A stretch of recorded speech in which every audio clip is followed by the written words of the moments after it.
Hello everyone, அனைவருக்கும் வணக்கம். Welcome to TNPSC kingdom.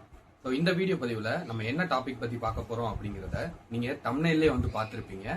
So இந்த ஒரு டவுட் அப்படிங்கிறது, இந்த ஒரு கேள்வி அப்படிங்கிறது டிஎன்பிஎஸ்சிக்கு படிக்கக்கூடிய எல்லா ஆஸ்பிரன்ஸுக்கும் எல்லா வருஷமும் இருக்கக்கூடிய ஒரு கேள்வி. சரிங்களா? ஸோ இது வந்து உங்களுக்கு மட்டும்தான் இந்த கேள்வி இருக்கு அப்படின்னு சொல்லி யாரும் பயப்பட வேணாம். சரிங்களா?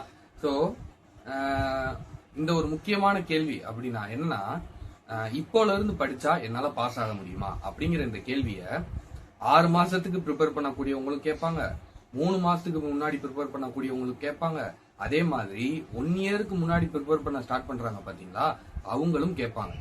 சரிங்களா? ஸோ அதனால இந்த ஒரு சந்தேகம் வருது, இந்த ஒரு டவுட் வருது அப்படிங்கிறது ஒரு புதிய ஒரு விஷயம் அப்படிங்கிறது கிடையாது. டிஎன்பிஎஸ்சிக்கு நீங்க ப்ரிப்பேர் பண்றீங்கன்னா எல்லாருக்குமே இந்த ஒரு டவுட் அப்படிங்கிறது கண்டிப்பா வரும். சரிங்களா? ஓகே, இப்போல இருந்து படிச்சா ஸ்டார்ட் பண்ணி என்னால கம்ப்ளீட் பண்ண முடியுமா அப்படிங்கிற இந்த ஒரு கேள்விக்கு நீங்க ஒரு 2 விஷயத்த பண்ணணும். சரிங்களா? இந்த ஒரு 2 குவாலிட்டி உங்கள்கிட்ட இருந்துச்சுன்னா உங்களால எப்போல இருந்து நீங்க பாஸ் பண்ணாலும், எப்போல இருந்து நீங்க ஸ்டார்ட் பண்ணாலும் உங்களால ஈஸியா எக்ஸாம பாஸ் பண்ணி கிளியர் பண்ணி போஸ்டிங் அடிச்சு போய் உட்கார முடியும். சரிங்களா? என்ன அந்த 2 குவாலிட்டி அப்படின்னு சொல்லி பாத்தீங்கன்னா, ஃபர்ஸ்ட் ஒன்னு விடாமுயற்சி. சரிங்களா? இங்க கன்சிஸ்டன்சி வேற, விடாமுயற்சி வேற. சரிங்களா? ரெண்டையுமே வந்து நீங்க புரிஞ்சுக்கணும். கன்சிஸ்டன்சி அப்படிங்கிறது ஒரு விஷயத்த தொடர்ந்து பண்றது. சரிங்களா? விடாமுயற்சினா ஒரு விஷயத்த நீங்க தொடர்ந்து பண்ணணும்னு உட்காருவீங்க, ஆனா அப்பதான் அதுக்கான வேலையே உங்களுக்கு வரும். சரிங்களா? அவ்வளவு நாள் உங்களுக்கு வராத வேலை, அவ்வளவு நாள் உங்களுக்கு வராத பிரச்சனை, நீங்க எப்ப நம்ம கன்சிஸ்டன்சியா ஒரு விஷயத்த செய்யணும், நம்ம டெய்லி உட்காந்து ஒரு விஷயத்த பார்க்கணும், ஒரு விஷயத்த படிக்கணும், ஒரு லைவ் வந்து மேக்ஸ் போடுறாங்க அப்படின்னா அந்த லைவ் நம்ம கரெக்டா 8 மணிக்கு பார்க்கணும் அப்படின்னு நீங்க எப்ப நீங்க முடிவு பண்றீங்களோ அப்பதான் உங்களுக்கு நீங்க அது வரைக்கும் பார்க்காத பிரச்சனைகள், அது வரைக்கும் உங்களுக்கு வராத வேலைகள் எல்லாமே உங்களுக்கு வரும். சரிங்களா? சோ அந்த மாதிரி சிச்சுவேஷன் வரும்போதும் நீங்க ஃபீல்ட் அவுட் வெளியே போயிடக்கூடாது, ஃபீல்ட் அவுட் ஆயிடக்கூடாது. சரிங்களா? தொடர்ந்து உங்களோட முயற்சியை கொடுத்துக்கிட்டே இருக்கணும். நான் ஆல்ரெடி சொன்ன மாதிரி தான் இது வந்து ஒரு வித்தியாசமான ஒரு ரேஸ்பா. சரிங்களா? இந்த ரேஸ்ல யார் ஃபர்ஸ்ட் முடிக்கிறா அப்படிங்கிறது இங்க முக்கியமே கிடையாது, யார் ஃபுல்லா முடிக்கிறா அப்படிங்கிறதும் இங்க விஷயம் கிடையாது. சரிங்களா? இங்க என்ன தெரியுமா ரொம்ப முக்கியம், யார் சரியா இந்த ரேஸ கம்ப்ளீட் பண்றா அப்படிங்கறத இங்க ரொம்ப முக்கியம்.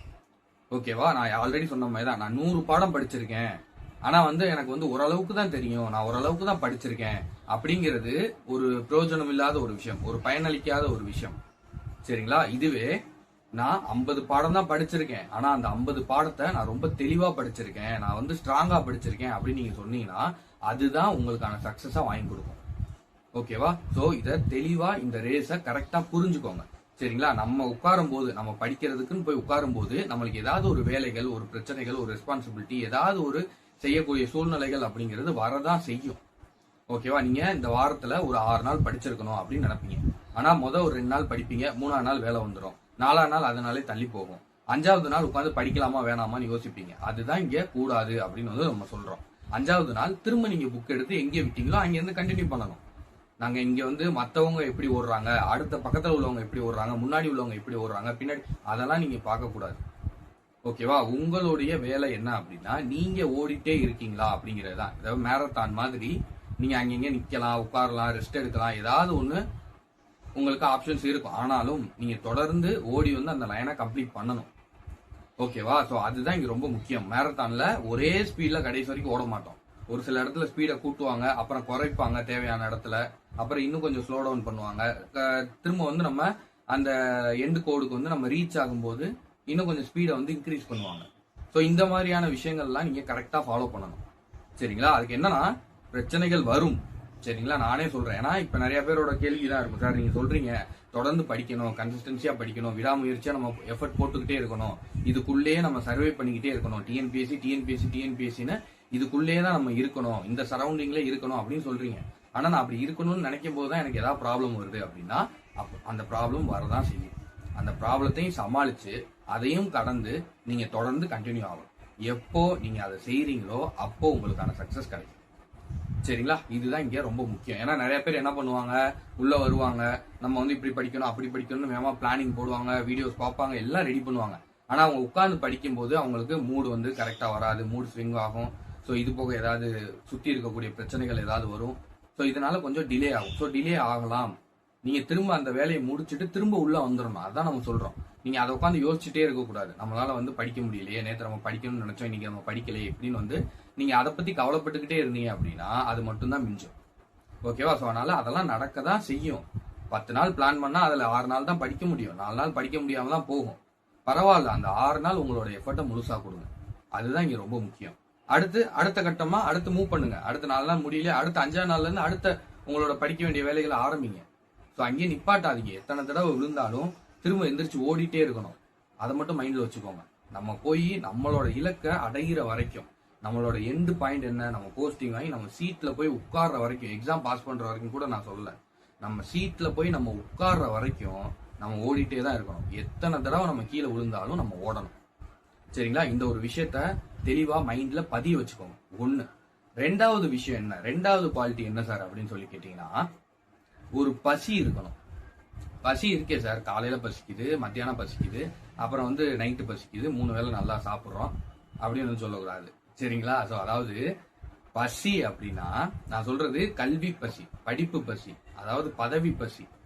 நம்ம குடும்பத்தை நம்ம முன்னேற்றணும், நம்மளை சுத்தி பேசுறவங்க முன்னாடி நம்ம வாழ்ந்து காட்டணும் அப்படிங்கிற ஒரு பசி. சரிங்களா? அதாவது நான் நேத்து கூட ஒரு இதுல வந்து படிச்சேன், ஒரு மீம்ல வந்து படிச்சேன். ஸோ நல்லா இருந்துச்சு. என்ன போட்டிருந்தாங்கன்னா, இங்க எல்லாருமே வந்து வாழ்றதுக்காக மட்டும் வீடு கட்டுறது இல்ல, நிறைய பேர் வாழ்ந்து காட்டுறதுக்காகவும் வீடு கட்டுறாங்க அப்படின்னு சொல்லி போட்டிருந்தாங்க. அதுதான் உண்மை. நம்ம எல்லாரும் வாழ்றதுக்காக நம்மளுக்கு ஒரு வீடு கட்டுறோம் அப்படிங்கிறத விட, அது வந்து ஒரு காலம். அது வந்து நம்ம வந்து முன்னாடி பழங்காலத்துல நம்ம ஒரு கூட்டா வாழ்ந்தோம், ஒரு குழுக்களா வாழ்ந்தோம், அப்ப நம்மளுக்குன்னு ஒரு வீடு தேவைப்பட்டுச்சு. அப்ப அந்த வீடை வந்து நம்ம இருந்தா, அதான் இந்த ஆக்கிரமிப்பு, அது இது பட்டா வளங்களை அப்படி இப்படி நிறைய இருக்கு பாத்தீங்களா. இதுதான் வாழ்றதுக்கான வீடுகள் வந்து எடுக்கப்பட்டது. ஆனா இப்ப கட்டப்படுற வீடுகள் எல்லாமே, அதுவும் நம்ம ஏஜுக்கு அப்புறம் இப்ப கட்டப்படக்கூடிய வீடுகள் எல்லாமே நம்ம மத்தவங்க முன்னாடி வாழ்ந்து காட்டணும் அப்படிங்கிறதுக்காக கட்டப்படுற வீடுகள். சரிங்களா? ஸோ அப்படி இருக்கும்போது இதுதான் விஷயம். ஓகேவா? சிம்பிளா இதுதான் விஷயம். உங்களுக்கு உங்களோட அந்த நீங்க போகக்கூடிய அந்த வேலை மேலையும், நீங்க போகக்கூடிய அந்த போஸ்டிங் மேலையும், நீங்க அதுக்கப்புறம் உங்க குடும்பத்தை எப்படி நீங்க கொண்டு போறீங்க அப்படிங்கிறது மேல ஒரு பசி இருக்கணும், ஒரு தீராத பசி இருக்கணும். சரிங்களா? ஏன் சார் இதை பசின்னு சொல்றோம் அப்படின்னா, வெறி கூட ஒரு டயத்துல அடங்கிரும். ஆனா பசி வந்துச்சு அப்படின்னா நீயா இருக்க மாட்டே அப்படிம்பாங்க இல்லையா, அந்த மாதிரி பசி வந்துச்சுன்னா நம்மளுக்கு என்ன பண்றதுன்னே தெரியாது, அப்படியே பைத்தியம் பிடிக்கும். சரிங்களா? அந்த மாதிரி இருக்கணும். நம்ம டிஎன்பிஎஸ்சியை வந்து விட்டு என்னனாலும் சொல்லட்டும், சுத்தி இருக்கிறவங்க என்னனாலும் செவுடனா மாறிடுங்க. நீங்க எக்ஸாம் முடிக்கிற வரைக்கும் உங்களுக்கு காது கேட்காது. ஓகேவா? நீங்க டெஃப். ஓகேவா? அப்படி வச்சுக்கோங்க, அதுதான் நல்லது. அப்படிதான் இருக்கணும். ஓகேவா? உங்களோட இலக்கு நோக்கி நேரா நீங்க போய்கிட்டே இருக்க வேண்டியதுதான். நான் இதை ஃபோக்கஸ் பண்ணேன், அதை பார்த்தேன், இதை பார்த்தேன், இப்படி பார்த்தேன், அப்படி பார்த்தேன், ஜாதகத்துல எனக்கு அரசு வேலை கிடைக்குமான்னு பார்த்தேன், இதெல்லாம் வேலைக்கு ஆகாது. உங்களோட இலக்கு என்னவோ, நீங்க என்ன நினைக்கிறீங்களோ அதுதான் நடக்கும். ஓகேவா? ஸோ அதனால அந்த பசி இருக்கணும் அப்படிங்கிறதுக்கு நான் உங்களுக்கு ஒரு சின்ன கதை கூட சொல்றேன். அதாவது நம்ம கோயம்புத்தூர் பக்கத்துல பூண்டி அப்படின்னு சொல்லி ஒரு கிராமம். சரிங்களா? அந்த கிராமம் வந்து எங்க இருக்கு அப்படின்னு சொல்லி பார்த்தோம்னா, நம்ம ஈசா யோகா மையம் இருக்கு பாத்தீங்களா. சோ அந்த ஈசா யோகா மையத்துக்கு பக்கத்துல இருக்கக்கூடிய ஒரு ரிமோட் வில்லேஜ். சரிங்களா? அங்க வந்து கலைவாணி அப்படின்னு சொல்லி ஒரு பொண்ணு. அந்த கலைவாணி அப்படிங்கிற பொண்ணோட வேலை என்ன அப்படின்னா, அவங்களுடைய குடும்பம் வந்து ரொம்ப வந்து ஏழ்மையான ஒரு குடும்பம். அவங்களோட வேலை என்ன அப்படின்னு சொல்லி பாத்தீங்கன்னா, இந்த விறகுக்கெல்லாம் வந்து சுள்ளி பிறக்குறது அப்படின்னு வந்து சொல்லுவாங்க. சரிங்களா? சுள்ளி பிறக்கிறது அப்படின்னு வந்து சொல்லுவாங்க. இந்த விறகு அடுப்படிக்கிறதுக்கெல்லாம் விறகு பொறுக்கிற வேலை. விறகு வந்து எடுத்து பொறுக்கி அதை வந்து கட்டி சேல்ஸ் பண்றது, அந்த மாதிரியான ஒரு சாதாரணமான ஒரு வேலை. ரொம்ப ரொம்ப இருக்கிறதுலே வந்து ரொம்ப லோவான இன்கம் வரக்கூடிய ஒரு வேலை. அந்த வேலையை பார்க்கக்கூடிய ஒரு பெண்மணி. சரிங்களா? அவங்க வந்து 12th முடிச்சுட்டாங்க. 12th முடிச்சுட்டு அடுத்த வருஷம் காலேஜுக்கு சேரணும். காலேஜ்ல சேர்றதுக்கு அவங்கள்ட்ட வசதி இல்லை, ஃபீஸ் கட்டுறதுக்கு வாய்ப்பு இல்லை. சரிங்களா? அப்ப இவங்க வேலைக்கு போறாங்க, காலேஜ் போகல. ஸோ காலேஜ் வந்து அடுத்து ஸ்டார்ட் ஆகுது. எப்பயுமே அந்த பப்ளிக் எக்ஸாம் முடிஞ்சு லீவ் விட்டு ஸ்டார்ட் ஆகும் இல்லையா? ஸோ அந்த மாதிரி காலேஜ் ஸ்டார்ட் ஆகுது. இவங்க ஊருக்கு பக்கத்துல, அங்கே கோயம்புத்தூர்ல நிறைய காலேஜ் இருக்கு. ஸோ அங்கே ஒரு காலேஜ், ஒரு ஊருக்கு பக்கத்துல இருக்கக்கூடிய ஒரு காலேஜுக்கு டெய்லி காலையில போயிடுறாங்க. டெய்லி காலையில எப்போ காலேஜ் ஸ்டார்ட் ஆகுமோ 9 மணிக்குன்னா 8:30 மணிக்கு போய் அங்கே நின்றுறாங்க. டெய்லி ஸ்டூடெண்ட்ஸ் உள்ள போறதை ஃபுல்லா பார்த்துட்டு, எல்லா ஸ்டூடெண்ட்ஸும் உள்ள போனதுக்கு அப்புறம் திரும்ப வந்து இவங்க கிளம்பி வராங்க. அதுவும் எப்படி போறாங்க? ஒரு அழுக்கு சட்டை, ஒரு அழுக்கு ஸ்கர்ட். ஓகேவா? ஸோ கிராமத்துலலாம் இருப்பாங்க பாத்தீங்களா, அந்த மாதிரி வேலை செய்யறவங்கலாம் வந்து ஒரு ஒரு அழுக்கான ஒரு உடை போட்டிருப்பாங்க இல்லையா, ஸோ அந்த மாதிரி ஒரு உடையோட அங்க போய் நின்று அந்த ஸ்டூடெண்ட்ஸ் போறதை பார்த்துட்டு இவங்க கிளம்பி வராங்க. இதை வந்து ஒரு 20 நாட்கள் தொடர்ந்து பண்றாங்க காலேஜ் ஆரம்பிச்சதுல இருந்து. ஸோ இப்போ அந்த வாட்ச்மேன் வந்து அந்த காலேஜோட வாட்ச்மேன் இந்த பொண்ணை கூப்பிட்டு கேட்கிறாரு, 20ஆவது நாள் கேட்கிறாரு, ஏமா நீ வந்து டெய்லி இங்கேயே நிக்கிறியே, ஏன் இப்படி நிக்கிற அப்படின்னு கேட்டதுக்கு, இல்லைங்கய்யா நான் வந்து என்னால வந்து இந்த காலேஜ்ல எல்லாம் சேர்ந்து படிக்கிறதுக்கு எனக்கு வசதி இல்லை, ஆனா வந்து எனக்கு காலேஜ்ல படிக்கணும் அப்படின்னு வந்து மிகப்பெரிய ஒரு ஆசை. ஸோ அதை வந்து என்னால ஆனா அடைய முடியல. ஸோ எல்லாருக்குமே அது கிடைக்கிறது இல்ல அதே மாதிரி தான் எனக்கும். ஆனா மற்ற ஸ்டூடெண்ட்ஸ் வந்து இந்த மாதிரி காலேஜ் போற பார்க்கும்போது எனக்கு ஒரு சந்தோஷம். ஸோ அதனால நான் வந்து இதை நின்று பாக்குறேன் அப்படின்னு சொன்னோன்னே அந்த வாட்ச்மேனுக்கு அதை கேட்கும்போது ரொம்ப மனசு கஷ்டமா இருக்கு.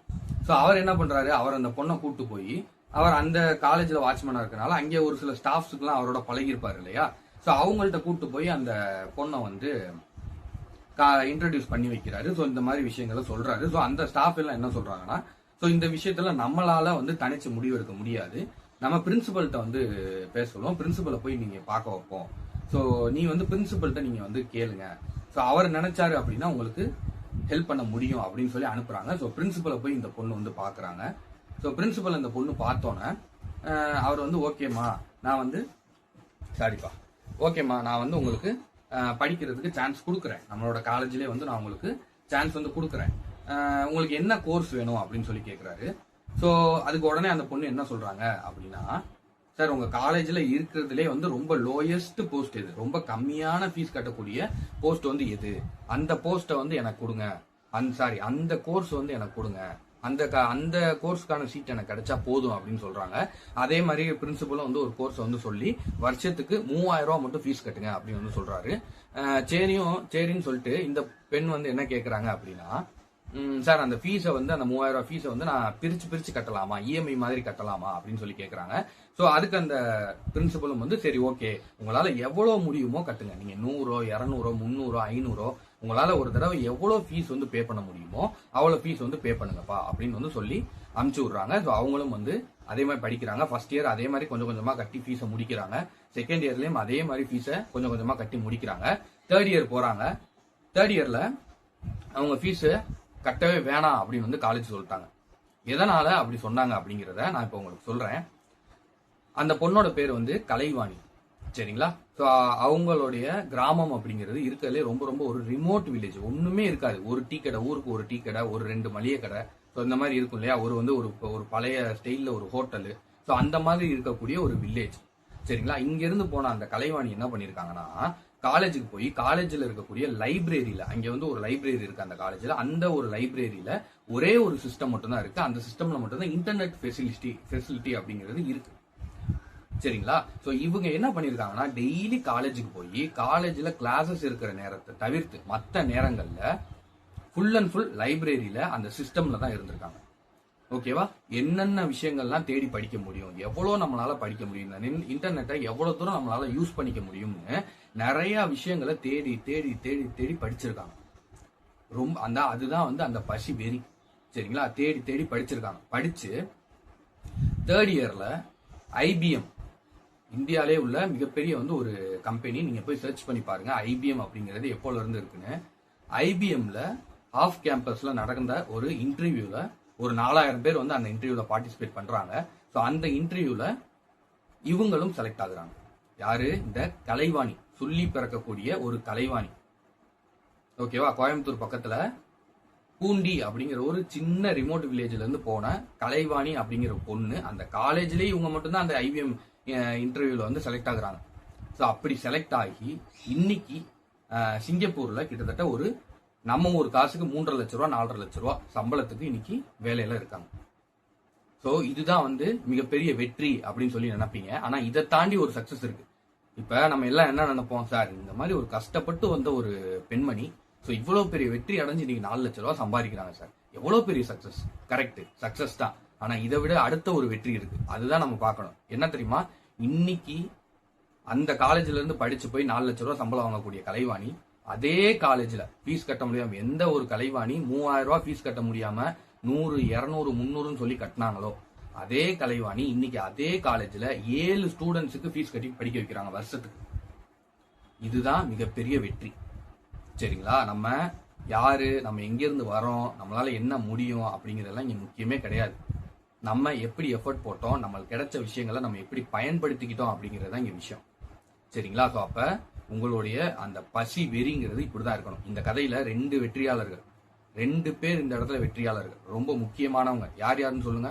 ஒன்னு அந்த பெண்மணி கலைவாணி, 2வது அந்த வாய்ப்பு கொடுத்த அந்த பிரின்சிபல். அன்னைக்கு ஒரு வேளை, அம்மா நீ என்னம்மா இப்படி சொல்லி பொறுக்கிற ஆளா இருக்க, இப்படி அழுக்கு ட்ரெஸ் எல்லாம் போட்டு வர, நீ எப்படிமா ஃபீஸ் கட்டுவோ, அப்பா உன்னையெல்லாம் இந்த காலேஜில் சேர்க்க முடியாதுமா அப்படின்னு சொல்லி அன்னைக்கே அவர் வெளியே அனுப்பிச்சிருந்தாரு. அப்படின்னா இப்படி ஒருத்தவங்க உருவாயிருக்க முடியாது. இன்னைக்கு 7 பிள்ளைங்களோட ஒரு படிப்பு செலவு, படிப்பு உதவியும் இல்லாம போயிரும்.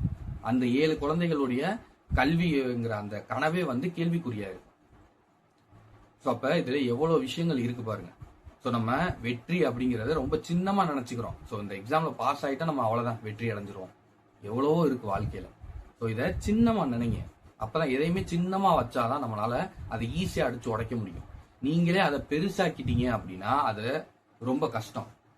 ஓகேவா? ஸோ அதனால எப்பயுமே இதை 2 விஷயத்த மைண்ட்ல வச்சுக்கோங்க. ஒன்னு, விடாமுயற்சி, இவ்வளவுதான் செய்வோம். இதுதான் ஃபேக்ட நான் சொல்றேன்ப்பா, உண்மையே சொல்றேன். ஸோ நான் எதையுமே வந்து நான் மாத்தி நான் அப்படியே வந்து ரொம்ப பாலிஷாலாம் பேசி நீங்க நிறைய பேர் நம்மளுக்கு சப்ஸ்கிரைப் ஆகணும், நம்ம வீடியோ லைக் பண்ணணும், நம்ம வீடியோவை நிறைய பேர் ஃபாலோ பண்ணணும் அப்படிங்கறதுக்காக நான் சொல்ல. நான் ஃபேக்ட சொல்றேன். விடாமுயற்சி, அடி விழுகும், கீழே விழுவோம், திரும்ப எந்திரிச்சு தான் வரணும். அப்படி கண்டினியூ பண்ணாதான் சக்சஸ். தொடர்ந்து யாராலையும் 100 நாள், 200 நாள், 300 நாள், எல்லா நாளும் நான் டெய்லி 8 மணி நேரம் படிச்சேன், 10 மணி நேரம் படிச்சேங்கிறவங்க கிடையாது. அதை ஃபர்ஸ்ட் நீங்க மைண்ட்ல வச்சுக்கோங்க. ஓகேவா? ஸோ 2வது விஷயம், உங்களுக்கு இருக்கக்கூடிய அந்த வெறி, அந்த பசி. நம்ம இந்த வேலையை நம்ம அடைஞ்சே ஆகணும், இந்த எக்ஸாமை நம்ம கிளியர் பண்ணியே ஆகணுங்கிற அந்த பசி, அதை நீங்க விட்டுறக்கூடாது. ஓகேவா? இந்த 2 விஷயத்த நீங்க கையில எடுத்தீங்கன்னா நீங்க இப்பல இருந்து படிச்சா கூட கண்டிப்பா வரக்கூடிய 2026 குரூப் 2 இருக்கட்டும், குரூப் 4 இருக்கட்டும், கண்டிப்பா உங்களால கிளியர் பண்ண முடியும். ஸோ அதுல எந்த மாற்று கருத்தும் கிடையாது. ஷுவரா சொல்றேன். சரிங்களா? இந்த 2 விஷயத்த நல்லா மைண்ட்ல ஏத்திக்கோங்க. ஓகேவா? ஓகேப்பா, தேங்க்யூ. ஸோ வீடியோ வந்து கொஞ்சம் லென்த்தா போயிடுச்சு, 17 நிமிஷம் போயிடுச்சு. உங்க டைம் எடுத்துக்கிட்டதுக்கு சாரி. ஸோ தொடர்ந்து படிச்சுக்கிட்டே இருங்க. All the best. கண்டிப்பா நல்லதே நடக்கும். ஸோ இந்த வருஷம் நிறைய போஸ்டிங் வர்றதுக்கு வாய்ப்புகள் இருக்கு. ஸோ தொடர்ந்து முயற்சி பண்ணுங்க. புதுசா படிக்கக்கூடிய ஸ்டூடெண்ட்ஸும் நம்ம சேனல்ல நம்ம நிறைய கைடன்ஸ் கொடுத்துருக்கோம். ஸோ அதுபடி ஃபாலோ பண்ணுங்க. நம்ம வாட்ஸ்அப் நம்பரும் கொடுத்துருக்கோம். நம்மளோட அபிஷியல் சேனல் லிங்க்கும் நான் கீழே டிஸ்கிரிப்ஷன்ல கொடுக்குறேன். ஸோ அதையும் வந்து செக் பண்ணிக்கோங்க. ஓகேவா? செக் பண்ணிட்டு நம்மளை தொடர்ந்து ஃபாலோ பண்ணுங்க. கண்டிப்பா இந்த மாதிரி நிறைய டீட்டெயில் அண்ட் நிறைய விஷயங்கள், ஹெல்ப்பான நிறைய டிப்ஸ் உங்களுக்கு கிடைக்கும். சரிங்களா? ஓகேப்பா. ஸோ வீடியோக்கு மறக்காம லைக் பண்ணிட்டு உங்க ஃப்ரெண்ட்ஸுக்கும் ஷேர் பண்ணிருங்க. நம்ம இன்னொரு வீடியோல பார்க்கலாம். தேங்க்யூ.